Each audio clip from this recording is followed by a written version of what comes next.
मेहनत की रातों पर सवाल उठे हैं, सपनों के शहर में बवाल उठे हैं। 22 लाख उम्मीदों का इम्तिहान था, अब सिस्टम के माथे पर सवाल उठे हैं। नमस्कार, NSA9 न्यूज देख रहे हैं आप। मैं हूं आपके साथ ऋतुश्री पथरिया। आज बात उस परीक्षा की जिसे देश के लाखों बच्चे डॉक्टर बनने का रास्ता मानते हैं, लेकिन अब वही परीक्षा देश की राजनीति, सिस्टम और भरोसे के कटघरे में खड़ी है। नीट यूजी 2026 एग्जाम 3 मई को हुआ। 22 लाख से ज्यादा स्टूडेंट्स शामिल हुए और अब परीक्षा रद्द। सीबीआई जांच के आदेश दिए गए हैं। राजस्थान के सीकर से शुरू हुई कहानी अब पूरे देश में सियासी तूफान खड़ा हो चुका है।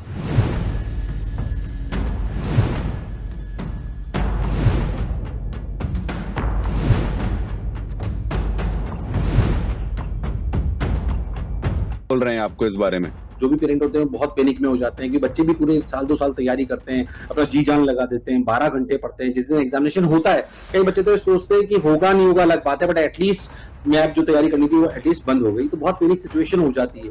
और जैसा आपने बोला कि जब हम एक ही रास्ते पे बार बार हमारा एक्सीडेंट हो रहा है साल दर साल, तो हमें समझना पड़ेगा क्यों ना इसका मोड बदला जाए। जो मैं हमेशा कहता हूं कि जेई में अगर आप देखिए तो ऐसी अपनी घटना नहीं होती, क्योंकि कंडक्शन कंप्यूटर बेस्ड होता है। हम नीट को भी कंप्यूटर बेस्ड हमें कर देना चाहिए, क्योंकि उसमें जो है चीटिंग के चांसेस बहुत कम हो जाते हैं। इसमें चीटिंग के चांसेस बहुत ज्यादा होते हैं क्योंकि पेन एंड पेपर है। तो आप सोचिए, पहले प्रिंटिंग प्रेस पे पेपर जाता है, वहां पता नहीं कितने सारे कर्मचारी उस पेपर को देखते हैं। उसके बाद ये पेपर जो है 500-550 शहरों में जाता है, 5000 सेंटरों के आसपास जाता है। वहां पे 2 लाख लोग होते हैं जो इसको टैकल कर रहे होते हैं। तो कहीं से भी लीक हो सकता है। कौन इस पूरी प्रक्रिया में शुद्ध है, ये जान पाना इतना आसान बात नहीं है। और जब हम जानते हैं कि ऐसी बात है कि हम एक ट्रक जो सोने से भरा हुआ है और पूरी दुनिया को बता रहे हैं कि एक ट्रक पूरा सोने से भरा हुआ जा रहा है, और हम ये सोचें कि उसे लूटने का प्रयास नहीं करा जाएगा, ये सोच हमारी गलत है। तो डॉक्टर बनने का सपना बहुत लोगों का होता है। तो डॉक्टर बनने का सपना क्योंकि बहुत लोगों का है, तो उसके लिए कितने भी पैसे देने के लिए, प्रलोभन देने के लिए लोग होते हैं। और जो कर्मचारी 2 लाख से ऊपर इसमें इन्वॉल्व हैं, उनको अगर लाखों करोड़ों रुपए का प्रलोभन कोई देगा तो हो सकता है उनमें से कोई एक आध टूट जाए।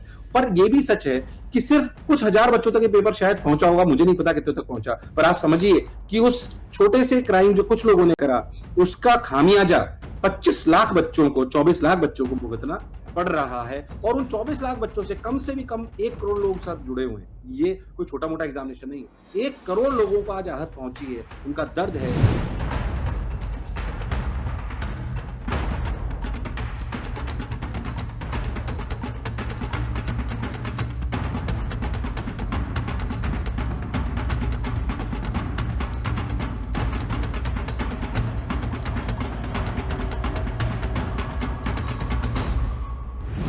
सवाल सिर्फ पेपर का नहीं, भरोसे का है।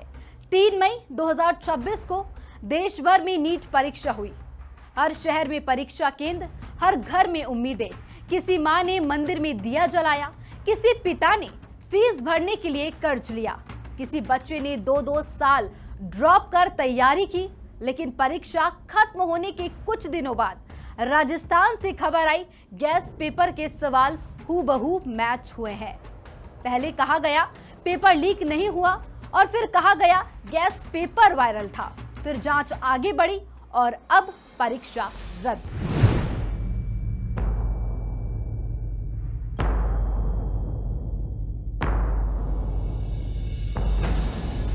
एनटीए का नाम अब बदल देना चाहिए। नॉन ट्रस्टेबल एजेंसी होना चाहिए, जिस पे विश्वास नहीं किया जा सकता, वो एजेंसी एनटीए है। वर्तमान समय में जो नीट का पेपर आउट हुआ, 3 तारीख को परीक्षा होती है, उसी दौरान 3 तारीख को सूचना मिलती है। एसओजी, राजस्थान के एसओजी ने जो सराहनीय काम किया, उसके लिए एसओजी के अधिकारियों का साधुवाद, उनको धन्यवाद। लेकिन कहीं ना कहीं मंशा सरकार की या सिस्टम की ऐसी रही कि अभी तक एफआईआर दर्ज नहीं हुई है। अभी भी जो जिम्मेदार पदों पर बैठे हुए हैं इस देश के नेता और ब्यूरोक्रेसी के लोग, वो कतई किसी भी प्रकार की जिम्मेदारी इस देश के नौजवान युवाओं के वर्तमान और भविष्य को निर्माण को लेकर कतई जिम्मेदार नहीं है। ये मैं जिम्मेदारी के साथ में कहता हूँ। इस तरीके से जो नीट का पेपर आउट हुआ है, निश्चित तौर पे केरल से चल के राजस्थान पेपर पहुंचा है, तो इसमें कोई दो राय नहीं है कि बहुत वास्ट लेवल पे, जो वाइड लेवल पे पेपर है वो लीक हुआ है। इसी कारण एनटीए को आज परीक्षा रद्द करनी पड़ी है। और रही बात पॉलिटिकल प्रोटेक्शन की, तो निश्चित तौर पर इतना बड़ा जो पेपर लीक हुआ है, ये पेपर लीक कोई छोटे लोग नहीं करते हैं और ना ही कोई छोटे लोग करवा सकते हैं। पेपर लीक, पेपर खरीदने की 50-50 लाख रुपए देने की औकात छोटे लोगों की थोड़ी होती है। आप बच्चों की मेहनत को, बच्चों की भावनाओं को पैसों के साथ नहीं जोड़ सकते। 1000, 2000, 3000 रुपये मायने थोड़ी रखते हैं।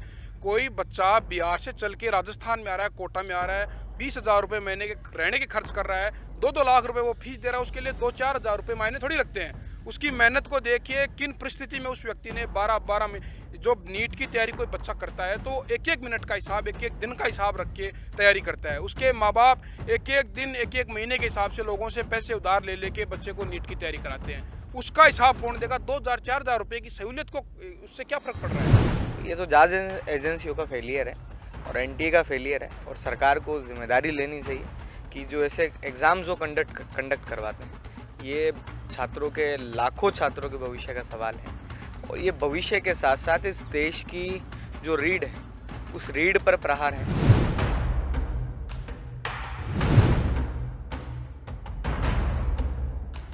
एनटीए यानी नेशनल टेस्टिंग एजेंसी ने कहा, छात्रों का भरोसा बचाने के लिए परीक्षा दोबारा होगी। लेकिन सवाल यह है, अगर भरोसा बचाना था तो सिस्टम पहले क्यों नहीं बचाया गया? राजस्थान पुलिस एसओजी की जांच में सामने आया, बायोलॉजी के करीब 90 सवाल, केमिस्ट्री के 35 सवाल, यानी कुल मिलाकर करीब 120 सवाल जो असली परीक्षा में आए। और याद रखिए, पूरे पेपर में सवाल ही 180 होते हैं।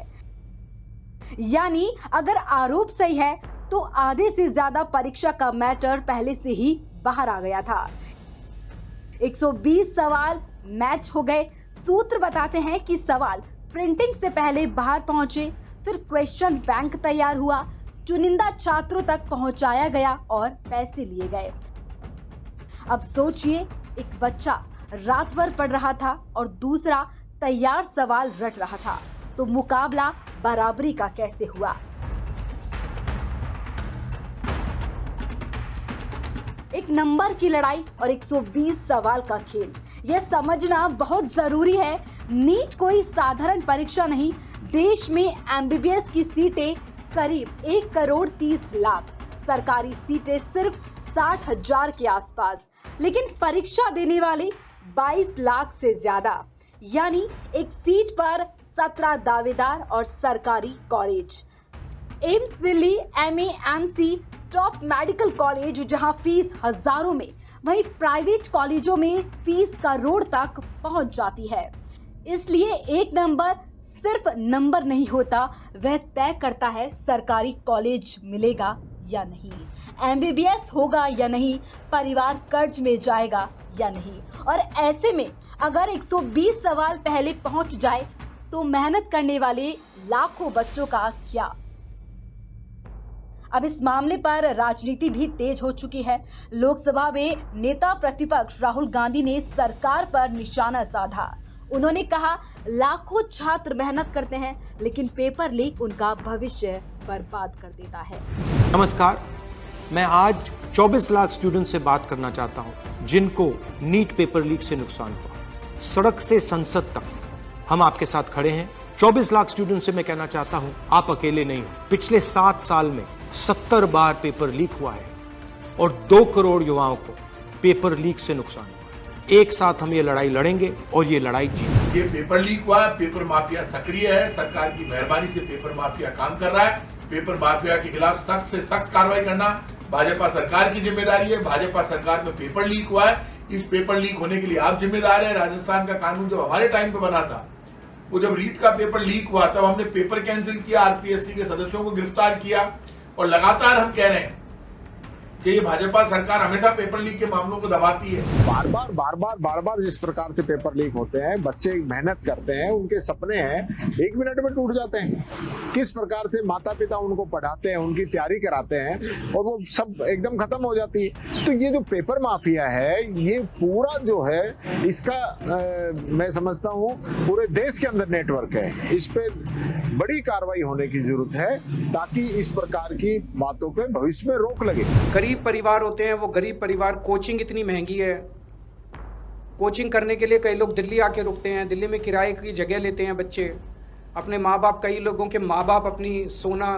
गिरवी रख देते हैं, ज़मीन बेच देते हैं बच्चे को कोचिंग कराने के लिए, और उसके बाद अगर पेपर लीक हो जाए तो उससे बड़ा मैं समझता हूँ कि धोखा किसी के साथ नहीं हो सकता। वो जो बच्चे पिछले 2 साल से तैयारी कर रहे हैं, जो उनके माँ बाप लाखों रुपया इस ये जो कोचिंग सेंटर में बर्बाद कर दिए, उन पर क्या गुजर रही होगी, उन गरीब बच्चों के ऊपर जो ख्वाब देखते हैं कि नीट का एक एग्जाम को क्वालिफाई करें। बीजेपी को जवाब देना पड़ेगा, प्रधानमंत्री जवाब दें, शायद प्रधानमंत्री एक और मन की बात कर देंगे उनके लिए, नहीं होगा। 2024 में पेपर आउट हुआ, 25 में हुआ और 26 में हो रहा है। 3 साल लगातार एनटीए से पेपर आउट हो रही है। जब तक आप तय में नहीं जाएंगे तो ये आगे भी ऐसी स्थिति बनती जाएगी। पहले भी जो एग्जाम होते हैं राज्यों में, वहाँ पे भी राजस्थान सहित मैं जहाँ तक समझता हूँ शायद उसमें यूपी भी है, गुजरात भी है, हो सकता है एक आधा स्टेट में गलत बोल रहा हूँ, मतलब देहरादून का भी रिपोर्ट आई थी, बिहार से भी आई थी, कई राज्यों से आती रहती है। तो ये जो पेपर लीक के जो गैंग बन गए हैं अलग अलग राज्यों में और राष्ट्रव्यापी, इससे हमारे जो नौजवान पीढ़ी बहुत दुखी है। तैयारी करते हैं, एग्ज़ाम होते हैं, फिर एग्ज़ाम रद्द करने पड़ते हैं। हमें भी राजस्थान पेपर एक आउट हो गया, रद्द करना पड़ा था। तो ये बहुत बड़ी एक समस्या, चुनौती के रूप में हमारे सामने है। पिछले 10 साल में 4 बार नीट पेपर, और इसी एग्जाम के द्वारा क्या बनते हैं, आपके हमारे इलाज होते हैं उन्हीं डॉक्टरों के साथ। और ये लीक पेपर तो पकड़ा गया, जहां नहीं पकड़े गए, व्यापम क्या था, हुआ कुछ उसका, किसी का इस्तीफा लिया, अभी ये जिम्मेदारी किसी को सौंप, जिम्मेदारी कहेंगे कि कौन जिम्मेदारी लेगा इसका, शिक्षा मंत्री तो लेंगे नहीं, ठीक है ना, तो कौन लेगा। नीट के पेपर ही गड़बड़ा गया, जैसे हमारे देश की अर्थव्यवस्था गड़बड़ाई हुई है, वैसे ही इनकी हर परीक्षा की व्यवस्था गड़बड़ाई हुई है। परीक्षा जब भी होती है तब लड़खड़ा जाती है, और हमारी अर्थव्यवस्था भी लड़खड़ा गई है। जो ये कथन कहे गए हैं, ये कथन नहीं है, ये पतन होने जा रहा है इनका।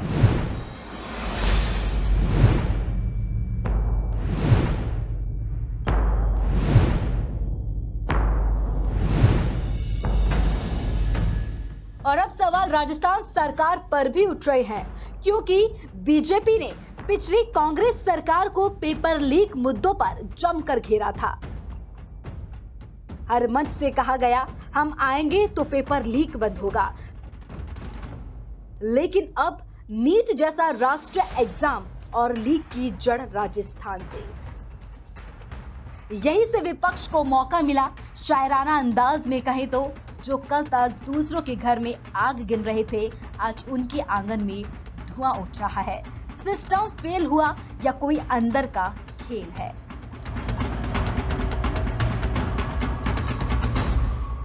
आपको किया कि पेपर लीक हो गया, ये प्रमाणित किया स्टेट की एसओजी ने, गहराई से जांच करके प्रमाण इकट्ठे किए, एनटीए को जानकारी दी, एनटीए ने पेपर रद्द कर दिया, सरकार ने सीबीआई की जांच करा दी।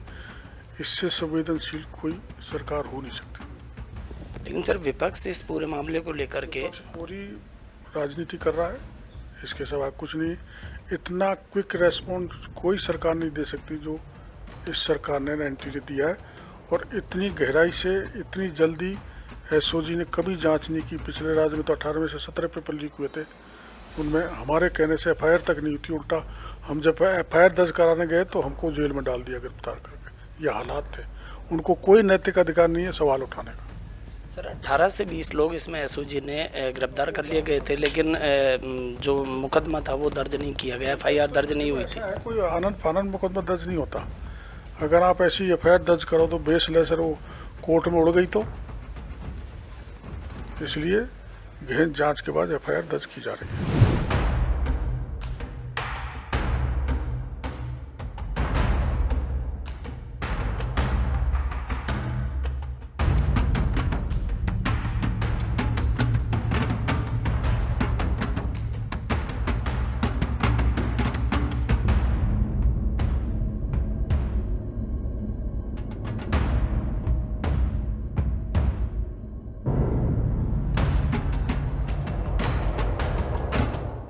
एसओजी को शक है नेटवर्क कई राज्यों में फैला हो सकता है।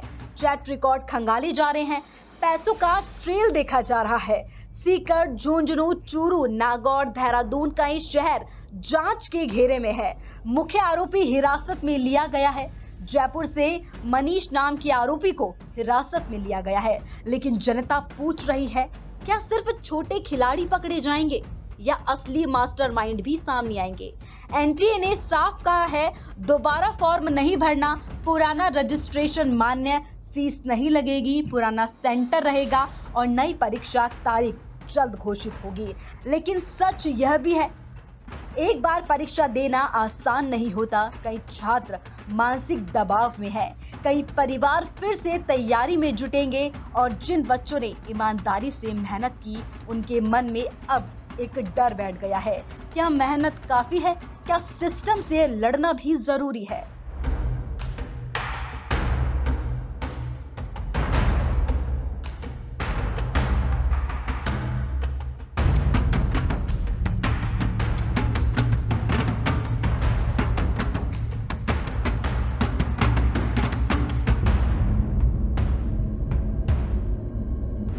देश को डॉक्टर चाहिए, दलाल नहीं। जब मेहनत हार जाए और जुगाड़ जीत जाए तो सिर्फ परीक्षा नहीं, व्यवस्था भी कटघरे में खड़ी हो जाती है। नीट का पेपर रद्द होना सिर्फ एक प्रशासनिक फैसला नहीं, यह उस भरोसे के टूटने की कहानी है जो लाखों छात्रों के सिस्टम पर किया था। राजनीति होगी, बयान आएंगे, एक दूसरे पर आरोप भी लगेंगे, लेकिन असली सवाल वही रहेगा, क्या इस देश में मेहनत करने वाला छात्र सुरक्षित है? और अंत में किताबों से लड़ने वाले बच्चे अब सिस्टम से लड़ रहे हैं। सपनों की सफेद कोट वाली दुनिया में कुछ लोग सौदे कर रहे हैं, इस उम्मीद के साथ कि जांच सच तक पहुंचे और असली परीक्षा सिर्फ परीक्षा हो, सौदा नहीं। मुझे दीजिए इजाजत, फिर मिलेंगे। देखते रहिए NSE 9 न्यूज़। नमस्कार।